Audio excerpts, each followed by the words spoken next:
네, 귀한 찬양 감사합니다.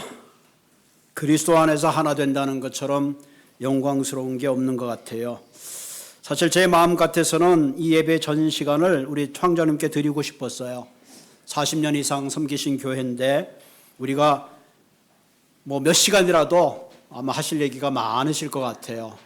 근데 그 말씀을 요약하면 한마디로 내 인생은 하나님의 은혜였다. 얼마나 귀한 고백인지 모릅니다. 또 저와 여러분들 또 이런 귀한 분들과 함께 신앙생활했다는 게 참 하나님께 감사하고 은혜라 생각되어집니다.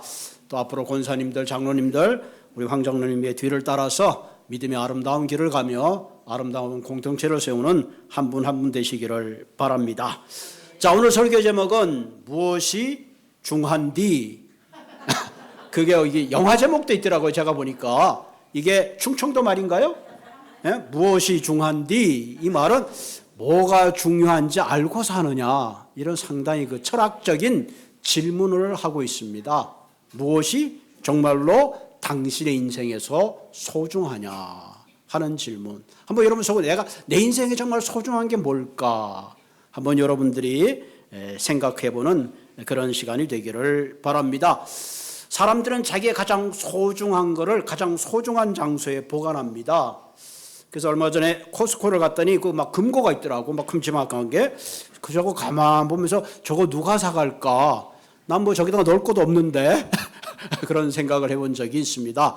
아마 그런 금고를 사가지고 거기 아마 소중한 뭔가 서류를 넣든지 아니면 캐시를 넣든지 금을 넣든지 자신의 뭔가 소중한 여권을 넣든지 아니면 그런 것들을 아마 보관할 겁니다. 어떤 분, 그 교회 다니는 분하고 얘기를 나눴더니 어떤 분은 그 캐시를 냉동실에다가 또 이렇게 잘 보관하신다 그러더라고요. 도둑놈이 가지고 가지 못하게 그렇게 사람마다 저마다의 소중한 걸 감추는 그런 장소가 있는 것 같아요. 그래서 어떤 분은 너무 심하게 감춰가지고 나중에 기억이 안 나가지고 찾지를 못하는 그런 경우도 있다 그러더라고요. 그래서 어쨌든 간에 사람은 자기의 소중한 걸 가장 소중한 장소에 감춥니다. 어떤 분이 파리를 여행 가게 됐는데 그분에게는 자기 생명처럼 아끼는 롤스로이스라는 아주 비싼 차가 있었습니다.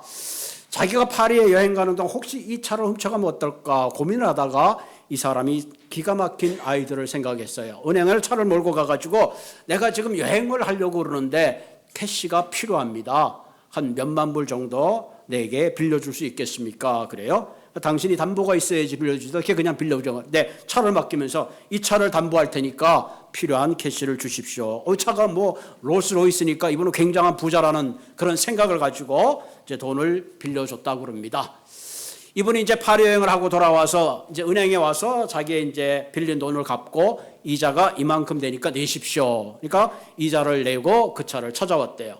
은행에서 가만 생각하니까 이처럼 롤스로이스 같은 고급스러운 차를 타고 다니시는 분이 굳이 은행에다 그것을 맡겨서 돈을 롤할 이유가 없는 거야. 도대체 당신이 왜 이 차를 은행에 맡겼습니까? 그랬더니 그 사람이 웃으면서 이곳이 제일 안전하기 때문에 내가 여기 맡겨놓고 다녀왔습니다. 그런 재미있는 일화가 있습니다. 여러분 정말 무엇이 소중할까요? 여러분 정말 무엇이 소중할까요? 사실은요, 눈에 보이는 것보다 눈에 보이지 않는 것이 훨씬 소중합니다. 그런데 사실 우리는 눈에 보이는 걸 더 소중하게 생각할 때가 있어요. 여러분 지금 공기가 안 보이잖아요. 아무리 소중하다 그래도 인간은 산소가 없으면 다 죽어요. 내가 돈이 있고 금괴가 있고 무슨 굉장한 걸 다 가져도요, 이 눈에 보이지 않는 공기가 몇 분 견딜 수 있을 것 같아요? 한 1분, 2분, 한 3분 다 죽습니다. 그런데 이거 귀한 걸 몰라요. 또 생명이 얼마나 소중한지 몰라요. 예수님이 우리의 생명을 얼마나 소중하다고 말씀하셨는가니 한 생명이 천하보다 귀하다. 세상에 있는 금과 돈과 모든 걸 다 끌어모은다 그래도 한 생명보다 못하다. 그렇게 말씀하신 거예요. 그런 의미에서 기독교는 생명의 종교예요. 사실 선진국과 후진국의 차이가 어디에 있느냐? 생명을 존귀하게 여기는 나라가 선진국이에요. 만약에 아무리 선진국이라 할지라도 생명을 소중히 여기지 않으면 곧 그것은 설람화되고 마는 겁니다. 그러면서 기독교는 생명을 최고로 소중하게 생각하는 종교죠. 우리의 가족 얼마나 소중합니까?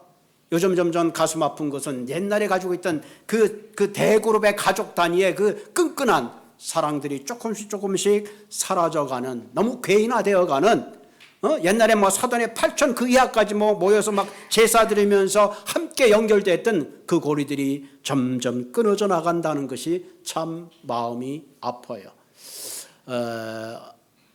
제 아들 저스틴이 이제 일본을 갔다 한국을 갔어요. 커즌이라고 자기가 태어나서 아마 처음 만나는 커즌도 있었을 거예요. 뭐 가가지고 이제 짧은 동안 뭐 같이 가서 회도 먹고 뭐 오락실도 가고 나름대로 즐겼던 것 같아요. 그런 걸 이렇게 보면서 야, 가족이 참 소중하다. 30년 만에 처음 만나지만 커즌이라는 네퓨라는 그 혈연 때문에 함께 어우러지고 가까워진다는 것처럼 소중한 게 없어요. 그런데 너무 가슴 아픈 것은 별거 아닌 것 때문에 소송이 되고, 별거 아니기 때문에 신의가 없어지고, 별거 아닌 것 때문에 형제가 원수가 된다는 오늘 이 시대를 살아가는 저와 여러분들을 생각할 때에 우리가 다시 한번 무엇이 소중한디 하는 제목에 대한 분명한 앤서를 가지고 살아야 될 줄로 믿습니다. 여러분, 옛날에 그 신경숙 작가가 썼던 그 책이 하나 있었죠? 그 제목이 뭐더라? 예? 엄마를 찾아서인가요? 엄마를 부탁해. 땡큐. 그 엄마를 부탁한 책을 이렇게 읽어보면요, 그 어머니를 잃어버린 다음에 백방으로 막 찾으러 다니잖아요. 그러다가 비로소 뭘 얘기하고 있는가? 가족의 소중함. 늘 있는 걸 소중한 걸 모르는 거죠, 우리는. 그래서 늘 멀리 있는 거, 별로 소중하지 않은 걸 막 끌어안으려고 그러는데 그게 아니다는 거죠. 그러면서 소중한 것이 정말로 무엇인가 하는 것을 우리가 생각해 볼 필요가 있어요. 우리가 눈에 보이지 않는 평화, 기쁨, 행복, 이 모든 것들이 우리의 삶에 굉장히 소중한 겁니다. 그런데 우리는 그것을 잃어버리고 잊어버리고 살 때가 참 많이 있습니다. 도대체 그 이유가 어디에 있는 걸까요? 여러분, 하나님께서 인간을 창조하신 다음에 에덴이라는 동산에 모든 것을 다 창조하시고 인간에게 그것을 선물로 줬어요.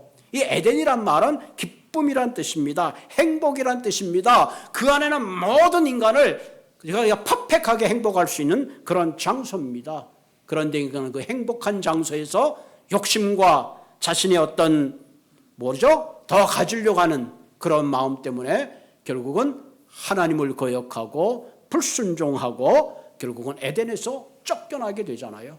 그래서 자신이 가지고 있던 모든 행복도 평화도 다 잃어버리고 이제는 수고를 하고 땀을 흘리고 결국은 그 모든 소스를 다 잃어버리고 이제는 경쟁을 해야 되고 싸워야 되고 투쟁을 해야지만이 비로소 살아갈 수밖에 없는 그런 시대에 찾아가고 살아가고 있습니다. 그럼 어떻게 할 때에 우리가 주님께서 준비했던 에덴 동산처럼 우리에게 소중한 것들을 잃어버리지 않고 다시 회복하는 삶을 살 수 있을까 하는 겁니다. 결론적으로 말하면 우리가 진정 주님 앞에 참된 삶의 의미를 발견하기 위해서는 예수 안에 있어야 됩니다. 예수 안에 있을 때 우리가 그토록 추구하던 행복도 기쁨도 축복도 평화도 다 누릴 수가 있습니다. 그럼 어떻게 할 때에 우리가 예수 안에서 차원 높은 축복의 삶을 누릴 수 있는가? 오늘 본문은 바울은 우리에게 가장 중요한 원리를 가르쳐 주고 있습니다. 본문 4절에 보면 그러나 나도 육체를 신뢰할 만하며 나는 만일 누구든지 다른 이가 육체를 신뢰할 것이 있는 줄 생각하면 나는 더욱 그러하다. 그 전에 우리가 3절까지 묵상했잖아요.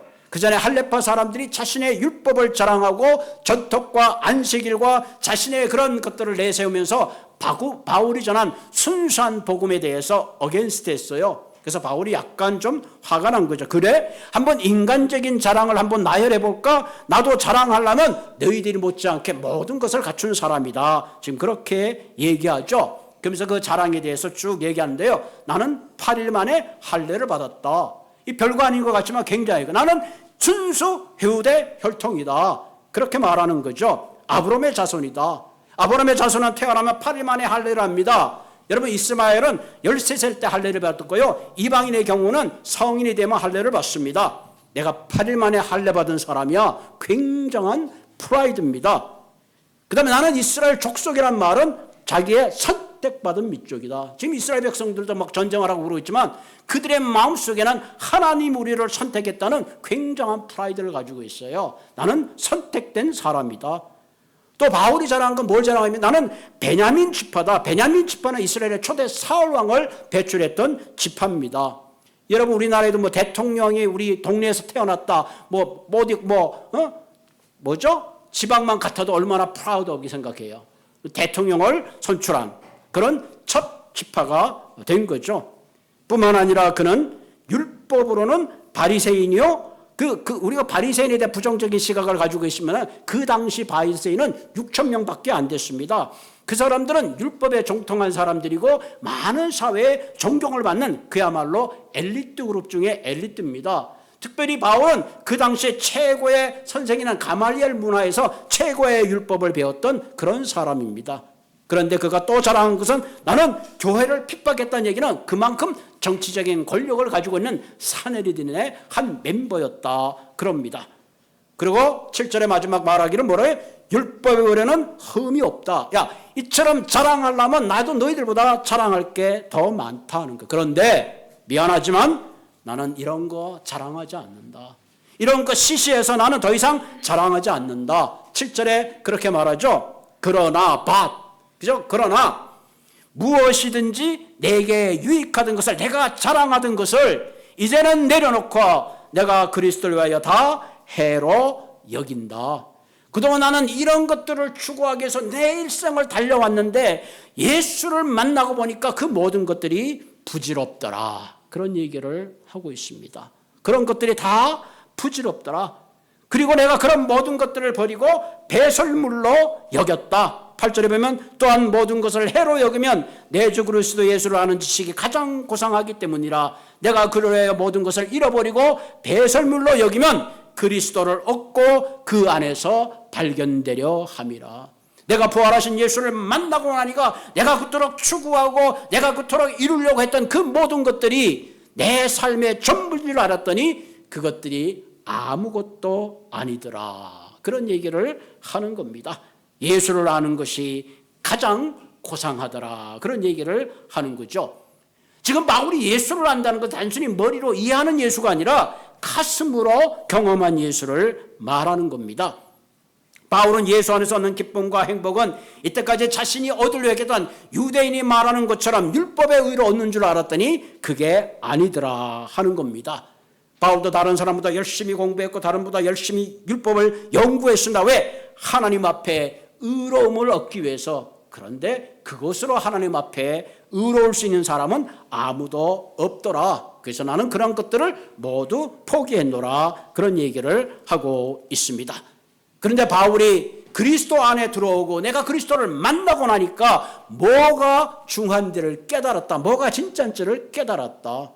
만약에 여러분들이 끼고 있는 다이아몬드가 진짜인 줄 알고 그냥 애지중지했는데 감정을 했더니 가짜야. 그리고 진짜를 발견했다면 어떻게 했어요?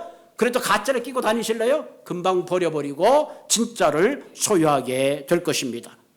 바울은 이때까지 자신의 생명, 삶의 목적, 사명, 소망, 영생, 행복, 기쁨이 자신이 추구하는 예수를 만나기 전에 이런 것들로 채워지는 줄 알았더니 결코 그것이 아니다 하는 겁니다. 그래서 그는 그리스도 안에서 이제 새로운 삶을 사는 그런 결단과 선포를 하게 됩니다. 그럼 우리가 잃어버렸던 것들을 다시 찾고 그리스도 안에 소중한 삶을 살아가기 위해서 어떻게 해야 되느냐? 한 세 가지로 나누려고 합니다. 첫째는 우리의 안목이 바뀌어야 된다. 그 말은 우리의 관점이 바뀌어야 된다. 또 영적으로 말하면 우리의 영적 눈이 떠져야 합니다. 바울이 영적 눈이 떠지기 때문에 할례가 중요하고 이스라엘 족속이 중요하고 베냐민파가 중요하고 바리새인이 중요하고 율법에 흠이 없는 자기 자신이 굉장히 중요했습니다. 그러나 예수를 만나고 그가 영적 눈이 떠지는 순간에 그런 모든 것 진짜를 보게 되었다는 사실입니다. 여러분 사도행전 9장 8절에 보면 바울이 빛 가운데서 눈이 보이지 않게 됩니다. 그리고 아나니의 집에서 아나니에게 안수를 받는 순간에 눈에 비늘 같은 것이 떨어지더니 그가 보게 되었더라. 이 말은 뭐예요? 그동안 바울은 자기가 잘 본다고 생각했습니다. 자신이 현명하다고 생각했습니다. 내가 하나님을 가장 사랑하는 사람인 줄 알았습니다. 그래서 예수를 믿는 사람을 핍박하고 옥에 가두었는데 부활하신 예수를 만나고 보니까 진짜 내가 장님이요, 내가 보지 못하는 사람이요, 내가 잘못되었음을 깨달았다. 그렇게 고백하고 있습니다. 그는 그 당시 열심히 율법을 통해서 하나님께 의로움을 이루려고 했는데 내가 결코 그거로 의로움을 이루는 것이 아니라 하나님 앞에 그 사랑 가운데 나가는 것만이 의롭게 된다는 것을 깨달았다 하는 겁니다. 여러분, 우리가 신앙생활할 때 가장 중요한 것은 우리의 영적 안목이 바뀌어야 됩니다. 내가 영적 안목이 바뀌게 되면 무엇이 참 진짜인지를 가짜인지를 구별하게 되는 거예요. 예수님께서 스스로 말씀하시는 가장 중요한 대목이 요한복음에 나오잖아요. 요한복음에 예수님께서 오병이어의 놀라운 기적을 행했습니다. 많은 사람들이 예수만 따라가면 이제는 밥 걱정 안 하고 잘 살 수 있겠다. 그때 예수님이 말씀하시죠. 그것은 밥을 먹으면 그걸로 끝나는 것이 아니라 다음날이 되면 다시 배가 고프다. 그것이 인생이라면 내가 주는 떡, 내가 주는 영생의 떡을 먹으면 영원히 배부리라. 그런 중요한 말씀을 하신 겁니다. 여러분, 열왕기하 6장에 보면 아람 나라와 이스라엘 나라의 전쟁 스토리가 나옵니다. 아람 나라에서 비밀리에 군사회의를 하게 해서 전쟁을 시작하면 어떻게 그 정보가 새나갔는지 금방금방 싸움에 실패를 하는 거예요. 도대체 그 원인이 뭘까 물어봤더니 얘기하기를 이스라엘은 엘리사라는 하나님의 사람이 있어서 앞으로 이렇게 전쟁의 모든 계획을 세우면 미리 의논을 해가지고 다 디펜스를 합니다. 그런 얘기를 합니다. 그래서 아람 나라 왕이 군대를 일으켜가지고 많은 군대들이 엘리사가 있는 집을 겹겹이 포위를 했습니다. 엘리사의 종한 게하시가 엘리사에게 먼저 선생님 큰일 났습니다. 이제는 우리가 죽었습니다. 아람의 군대들이 겹겹이 둘러쌌습니다. 이제 꼼짝 못합니다. 그때 엘리사가 나와가지고 웃으면서 두려워하지 마라. 내 눈에는 지금 아람의 군대들보다 하나님의 불바가 불경고들이 몇 겹으로 그들을 감싸고 있다. 담대하게 그렇게 이야기하는 장면이 나옵니다. 무엇입니까? 여러분, 우리는 눈에 보이는 이 눈을 가지고 눈에 보이는 게 다라고 생각하지만 그렇지 않아요. 총알이 지나가는 거 볼 수 없습니다. 미세한 소리는 우리가 들을 수도 없고 더 큰 소리도 들을 수 없는 한계 속에 있어요. 그러나 엘리사는 영적 눈을 뜨는 순간에 아람의 많은 군대들보다 하나님의 군대가 자기도 우리를 둘러싸는 걸 볼 때에 그는 그 어려운 위기의 환경 가운데도 담대할 수 있었다는 사실입니다. 그러므로 사랑하는 성도 여러분, 정말 이 땅을 살아가면서 무엇이 소중한가를 깨닫는 영적 눈을 뜨시기를 바랍니다. 여러분, 눈에 보이는 세계가 있으면 여기에 세계가 있는 거예요. 이 땅에 나라가 있으면 하늘의 나라가 있는 겁니다. 그것을 아는 사람은 더 이상 내 것이라 주장하지 않고 나누고 베풀고 이 땅의 섬김이 가장 아름다운 삶이라는 것을 깨닫고 살게 되는 것입니다. 두 번째 우리가 중요한 것은, 바울이 깨달은 중요한 사실은 자기가 깨달은 중요한 것들을 선언했어요. 8절에 보면 내가 모든 것을 해로 여기면 그리스도를 아는 지식이 가장 고상하다. 이 말은 뭐예요? 자기의 결단을 말하는 거. 나는 이제 세상 것과 세상의 존귀함을 버리고 예수 그리스도를 자랑하는 사람으로 살겠노라 하는 그런 선언입니다. 여기서 바울이 지식이 고상하다는 말은 단순한 머리의 지식이 아닙니다. 다시 말하면 최고의 가치의 관계를 이야기합니다. 지금 바울이 예수를 아는 지식이라는 것은 그 히브리 말로는 야단데, 이 관계는 부부가 몸을 썩는 그런 아주 친밀한 관계를 말하는 거예요.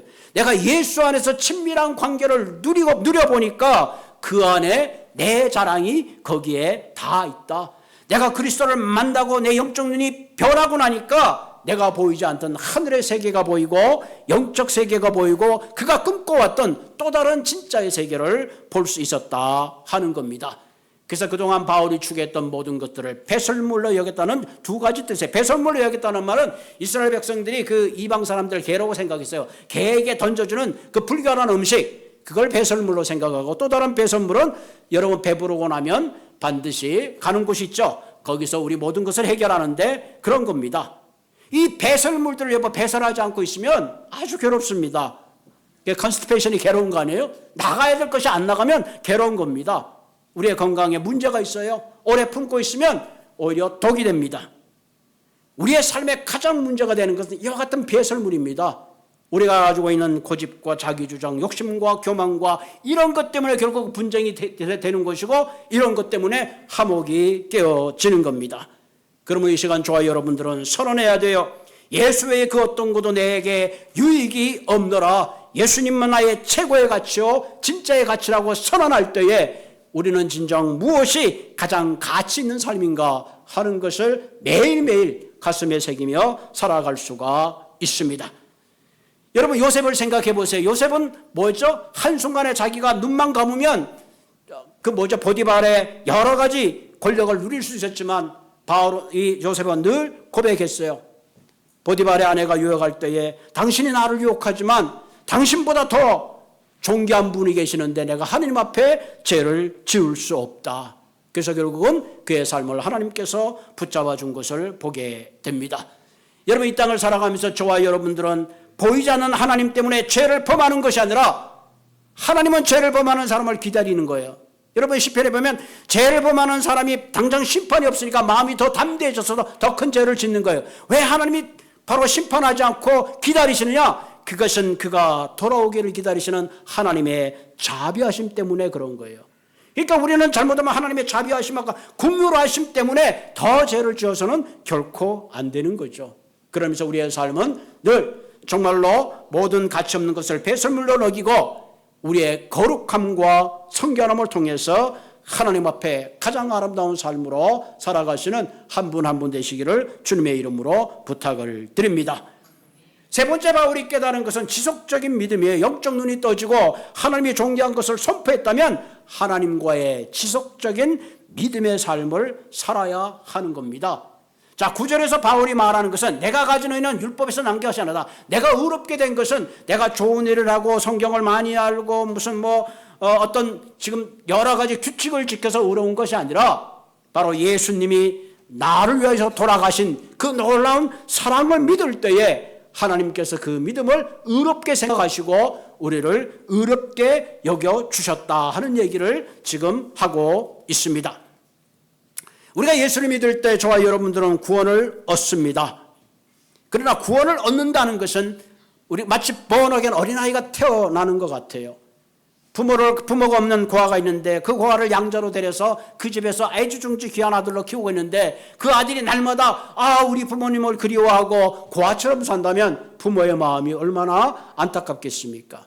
그러면서 저와 여러분들은 고아 같은 우리 인생 하나님께서 우리를 구원하시고 사랑하시고 하나님의 자녀 되었다면 이제는 고아의 근성을 잃어버리고 하나님 앞에 믿음의 축복 가운데 살아야 될 줄로 믿습니다. 여러분, 누가복음에 나오는 그 둘째 아들은 아버지의 모든 소스를 가지고 내가 나가서 한번 출세하겠다 나갔어요. 자기가 돈이 많을 때 많은 친구도 있었고 잘 나가는 것 같았지만 그가 돈이 다 떨어지고 나니까 먹을 것도 없었습니다. 그래서 돼지가 먹는 지엄열매를 먹고 있다가 생각했어요. 내가 잘못했구나.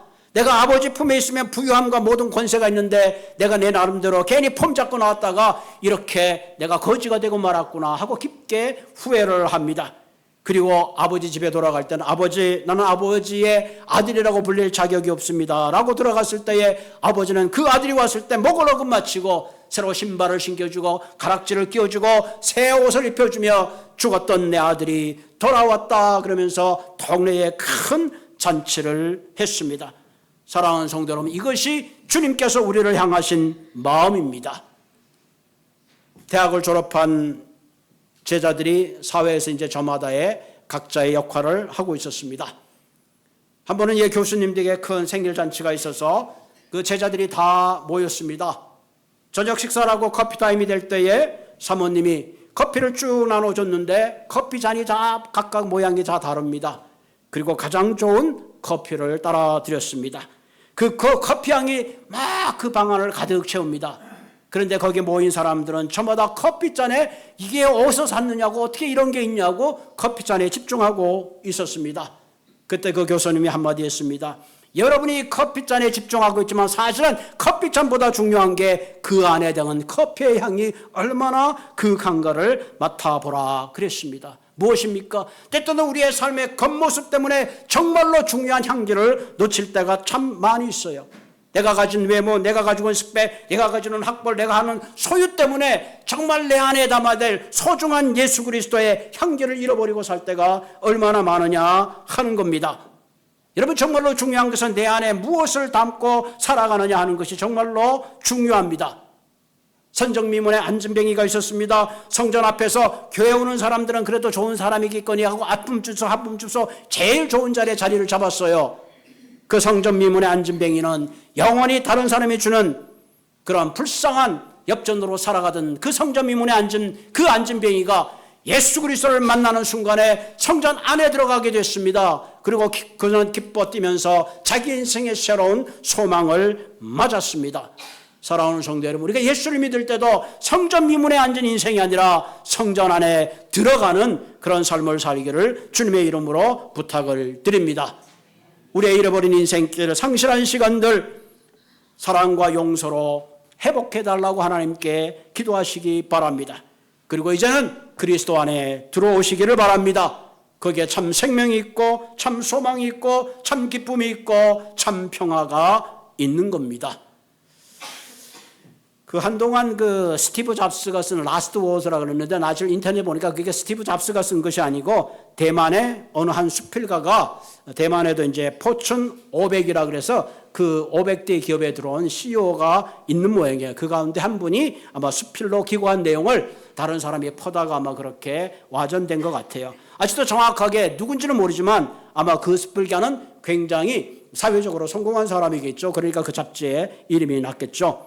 그분은 그 글에 다음과 같은 글을 썼어요. 다른 사람이 보기에는 내가 인생에 굉장히 성공한 사람 같지만 나는 사실 일터를 떠나고 나면 내 삶에 그렇게 즐거움이 많지 않다. 다른 사람들은 내가 가진 부를 부러워하는 것 같지만 일생이 되어 이제는 그 많은 부가 내게는 너무 익숙해버린 일상이 되고 말았다. 나는 지금 병이 들어 생각한다. 내가 가진 사회의 안정과 부가 결코 달쳐온 죽음 앞에서 의미가 없다는 것을 나는 이제야 깨닫는다. 만일 여러분들에게 적당한 부가 있다면 그 부를 아무것도 가지고 갈 수 없다고 생각하고 만족하고 살아라. 그렇게 말합니다.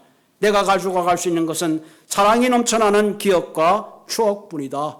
이 세상에서 제일 비싼 침대는 내가 아파서 누워있는 이 침대다. 차를 운전할 수 있는 운전수는 고용할 수 있고 돈을 벌어줄 사람도 구할 수 있지만 내 대신 병상에 누울 사람은 절대로 구할 수 없다. 잃어버린 물질은 내가 다시 회복할 수 있지만 내가 잃어버린 생명은 도저히 회복할 수 없다. 우리의 삶이란 연극의 커튼이 내려오는 순간 모든 것이 끝나고 만다. 가족을 사랑하라. 친구를 사랑하라. 그리고 너 자신을 사랑하라. 너 주위에 있는 모든 이들을 사랑하는 것만이 진정 아름다운 삶이다. 그런 아름다운 수표를 줬습니다. 사랑하는 성도는 말씀을 생각하면서 다시 한번 이 땅을 살아가면서 무엇이 중요한가를 알고 바른 가치를 가지고 살아가는 한 분 한 분 되시기를 주님의 이름으로 부탁을 드립니다. 같이 기도하겠습니다.